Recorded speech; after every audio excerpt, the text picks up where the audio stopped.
The Milwaukee Bucks are making moves as they have made multiple moves ahead of yesterday's game against the Boston Celtics. We're going to break down what those moves are and discuss what it can mean going forward for the team.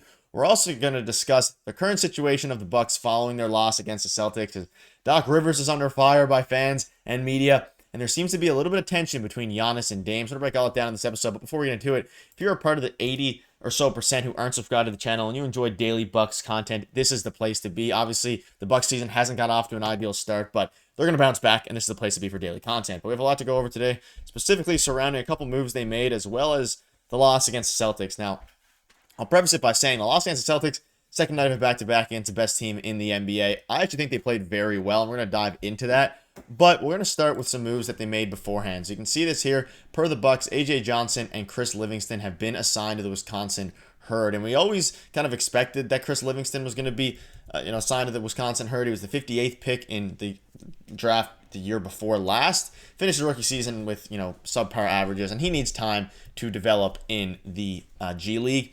And that makes a ton of sense. However, A.J. Johnson was an interesting one because coming into the season, we thought that, hey, maybe there would be a chance that he actually, after his great summer league, his preseason, he had a great game against the Lakers. Other than that, he really struggled. But we thought that, again, he was 24th pick in this past year's draft.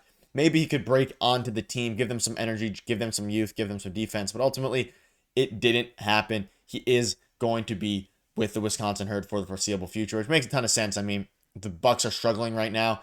Adding some youth would be good. However, I think they're going to favor some of their other young guys like A.J. Green, who's 25 now, and some of the other players as well. So it's a very interesting scenario for the Milwaukee Bucks to kind of go over here. And it makes sense, though, when you're looking at it from a perspective of the team. Give these guys a chance to actually grow in the Wisconsin Herd G League team, because at the end of the day, they're not going to get a ton of minutes, especially Chris Livingston, but even A.J. Johnson. He did show flashes. There were reports saying that there's a chance he makes the team out of camp. There's a chance that he actually gets going with the team.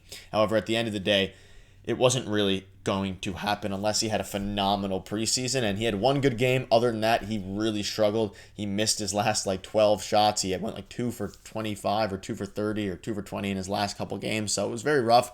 That being said, he's going to be a very interesting pickup for them in the future. Again, he was drafted in the first round, late in the first round with the first round pick, and he showed flashes, and that's all you could really ask for out of a young player like him. But let us know in the comments what your thoughts are on this. Do you think that they should have kept A.J. Johnson up, maybe given him a chance with the current team? But as you look at the depth chart and things like that, again, they have Dame, they have Gary Trent Jr., they have all these guys, and off the bench, Pat Connaughton, A.J. Green has kind of taken another step. So I think they're just prioritizing A.J. Green's minutes specifically over A.J. Johnson, and they're going to let A.J. Johnson grow down in the G League. Let me know in the comments what your thoughts are on that. And now it's time to discuss what was the game yesterday against the Boston Celtics. Now, obviously, they lost this game. Dame put up 30. Giannis put up 30.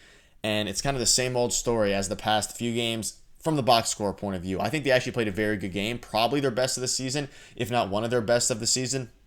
Giannis put up 30, 10, and 6. Dame put up 33, 7, and 7. And Dame really took over this game early. He had some incredible playmaking. He had some incredible shot creation. And Giannis had another good game as well, putting up 30 and 10. But it's the supporting cast around them. Bobby Portis only had 4. Pat Connaughton, 5. DeLon Wright went scoreless. You look at Brook Lopez, he only had 13 points. Obviously, Brook Lopez isn't going to be a guy you expect to score a ton anyways. But Gary Trent Jr. is the third game in a row now with around 10 points, and he's not giving you much else out there besides his 10 points. Obviously, to start the season, his defense and Tyrese Maxey was very good. It was incredible, and we thought that was going to be kind of the blueprint going forward for this team to have success was their defense. And their defense was good, but this is another game now. Taurean Prince played 32 minutes and put up 3 points. He is playing more, and in the last game, he's been playing more minutes than a lot of the key starters. Now, obviously, today in the second night of a back-to-back, you still had Giannis play 39, you had Dame play 36. They were going for the win, of course, in this game, but Taurean Prince is playing a ton of minutes. He isn't giving you much. He's giving you some rebounding and some defense, but aside from that, he's not giving you too much out there. Damian Lillard and Giannis put up 66 points combined, but other than that, Beauchamp got some run. A.J. Green, again, got some run. Andre Jackson Jr. got some run. But it's looking at it and DeLon Wright in 10 minutes, basically completely empty stats. Pat Connaughton, 15 minutes. He hit a 3, had a layup, two rebounds. Nothing crazy. They need more. And again, they're missing their second or third best at this point scorer in Chris Middleton. But things need to change. When you look back to before yesterday's game, there were some issues about Bobby Portis, their defense, the chemistry. It was a lot of the same things. However, I think there is a lot more optimism for this specific game, and there's some interesting things here. So we lost, and that's okay. This is arguably the best game the Bucks have played so far. Hopefully this game helped to take a step in the right direction.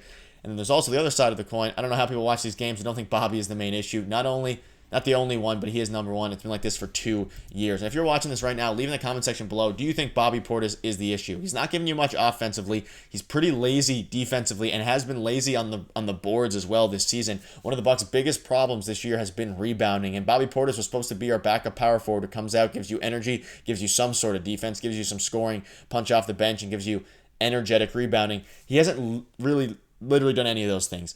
He's been a liability on defense. We saw it in the game before the Celtics game. He was getting lost on his matchups. Saw it in the Bulls game, getting lost on his matchups. And ultimately, it's going to come to a point where this team needs somebody to step up. And Bobby Portis has been a major problem for the team. Something else that's an interesting thing is that you look at the net ratings with Giannis plus the bench. Giannis and the bench lineups are not working at all. So you look at Giannis and his net rating with Brook Lopez, Gary Trent Jr., Damian Lillard, Taurean Prince. It's solid. That's, of course, the starting lineup. Then when you move him in with the bench, whether that's Pat, DeLon, Bobby Portis, AJ Green, the net ratings completely plummet. Now, obviously, it's still early sample size, and this was before yesterday's game against the Celtics, so maybe it changed a little bit, but it wouldn't have given the box score and given the way that they played. That being said, their bench is always going to be not phenomenal. It's been very rough so far this season. They lost Chris Middleton to injury so far, and that's obviously pushed everybody up. In theory, Taurean Prince, and he definitely will at this point, go off the bench as soon as Chris Middleton comes back and returns. Unless Gary Trent Jr., they might play bigger and put Gary Trent Jr. off the bench, where he did okay for the Raptors for a little bit. But at the end of the day, something needs to change. Either Gary Trent Jr. needs to shoot the ball better. I mean, 37 minutes, 10 points. The Dame Lillard and Giannis chemistry are a little bit interesting, though there is some optimism again. Likely going to lose this one, but I can't be too upset at this performance. They did hang in for a while. We saw Dame have a bit of a masterclass in the first half. They were within him the whole time. They ran out of gas. That's ultimately what happened. It was always going to be a tough game to win for them. But the bigger storyline here is, they asked Dame after the game what your thoughts are on your play with Giannis, and we got to find a way to hold each other accountable. And it seems like there's a little bit of tension there. I'll probably have a full video on that coming up soon, but it seems to be a little bit of tension between Dame and Giannis in the sense of they're not gelling as well as they hoped. Obviously, the Bucks weren't Dame's number one choice or anything like that, but we're kind of past that now. But they haven't gelled the way that Damian Lillard hoped they would, and that Bucks fans hoped they would. So they either have to figure it out or continue to work it out, because this is the team for this year, and they're going to have to, again, when Dame and Giannis it's not like they're not scoring. They're still putting up 60 points combined. It's just everybody else keeping them involved and keeping the team going, because this bench is looking really bad, and it's a big problem, along with the defense and the atrocious defense that is. So let me know in the comments what your thoughts are on all of this. Are you concerned yet about the Milwaukee Bucks? And let me know what your thoughts are on the moves that they made. Thank you guys for watching. See you soon.